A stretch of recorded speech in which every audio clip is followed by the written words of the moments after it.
నిజంగా కూడా చిన్నప్పటితనాన్ని గుర్తు చేసుకుంటే బతుకమ్మ అంటేనే ఒక పండుగ. ఆ పండుగ వాతావరణంలో పూలను పూజించే ఒక తెలంగాణ సంస్కృతి మనకున్నది. అది మరి ఒకప్పుడు బతుకమ్మను చాలా వేడుకగా ఊర్లలో గ్రామాలలో మంచిగా జరుపుకునే వాళ్ళం, పట్టణాల్లో కూడా మన చిన్నతనంలో. కానీ ఈ ఆంధ్ర పాలకుల చేతుల్లో బతుకమ్మ ఇబ్బంది పడి బతుకమ్మ అంటేనే మరి ఆడలేని పరిస్థితిలో ఉన్నప్పుడు తెలంగాణ ఉద్యమం ప్రారంభమైంది. తెలంగాణ ఉద్యమంలో బతుకమ్మ ఒక మంచి పాత్ర పోషించింది.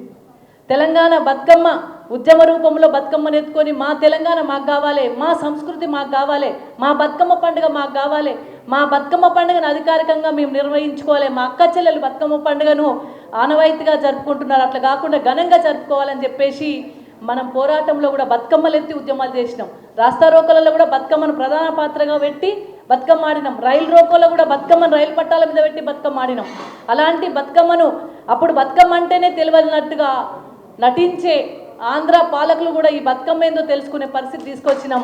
60-70 దేశాలలో కూడా బతుకమ్మ ఆడే పరిస్థితిని తీసుకొచ్చినాం.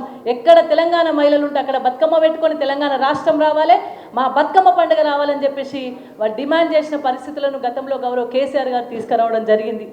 దాంట్లో భాగంగానే మనం బతుకమ్మను తెలంగాణ రాష్ట్ర ప్రభుత్వం వచ్చిన తర్వాత బతుకమ్మను ఒక ఆడబిడ్డలాగా భావించి, ఒక దేవతలాగా భావించి పూలను పూజించే సంస్కృతి ఒక తెలంగాణ ప్రాంతంలోనే ఉంది. పూల పండుగను, పూల జాతరను ఘనంగా చేయాలని చెప్పి గౌరవ కేసీఆర్ గారు 2014లో తెలంగాణ రాష్ట్రాన్ని సాధించిన అనంతరం గౌరవ ముఖ్యమంత్రిగా వారు అధికారికంగా ఈ పండుగను, అంటే ఒకప్పుడు ట్యాంక్ బండ్ మీద బతుకమ్మ ఆడాలంటే హైకోర్టుకు వెళ్ళి పర్మిషన్ తెచ్చుకునే పరిస్థితి నుండి ట్యాంక్ బండ్ మీద ఘనంగా గర్వంగా మా అక్క చెల్లెలు సప్పట్లు కొట్టుకుంటూ తెలంగాణ జాతరను పండుగను చేసుకునే పరిస్థితి వరకు గౌరవ కేసీఆర్ గారు తీసుకురావడం జరిగింది. అది మన అక్క చెల్లెలకు గౌరవ కేసీఆర్ గారు ఇచ్చిన ఒక వరం, ఒక పండుగను మన కానుకగా ఇచ్చి ఆడబిడ్డలందరినీ కూడా గర్వంగా తలెత్తుకునే విధంగా చేసింది గౌరవ కేసీఆర్ గారు.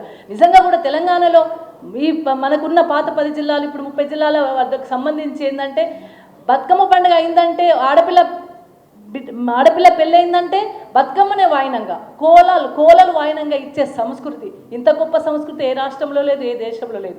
మరి అలాంటి సంస్కృతిని మనం భవిష్యత్ తరాలకు అందించాలి. అలాంటి సంస్కృతిని భవిష్యత్ తరాలకు అందించే విధంగా భవిష్యత్తులో కూడా మన పిల్లలు బతుకమ్మాడి వాళ్ళ తరాలకు అందించే విధంగా కూడా ఈ సంస్కృతిని పెంపొందించుకుంటూ పోవాలి.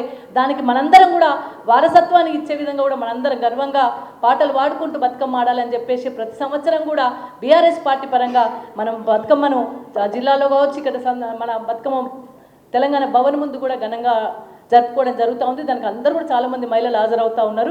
ఈసారి కూడా మనము 21వ డేట్ నాడు అమావాస్య రోజు ఫస్ట్గా మనము తెలంగాణ భవన్ ముందు కూడా మన బతుకమ్మ ఆడుకోబోతా ఉన్నాం. దానికి ముందుగా ఈ బతుకమ్మ పాటల రిలీజ్ కార్యక్రమాన్ని నిర్వహించుకోబోతా ఉన్నాం. మరి దానికి ఒక 3 పాటలను కూడా రచింపజేయడం జరిగింది. ఆ 3 పాటలను కూడా ఒక 4-5 మాట్లాడిన తర్వాత రిలీజ్ చేసుకోబోతా ఉన్నాం. మరి అందుకే మరి బతుకమ్మ పండుగను జరుపుకునే విధంగా మనందరం కూడా యావత్ తెలంగాణ ప్రజలకు, మా అక్క చెల్లెలకు ఒక మంచి మెసేజ్ ఇచ్చే విధంగా మనందరం కూడా బతుకమ్మను వేడుకగా జరుపుకోవాలి. మన సంస్కృతిని, మన సాంప్రదాయాన్ని భవిష్యత్ తరాలకు అందించాలని మీ అందరూ కూడా కోరుకుంటూ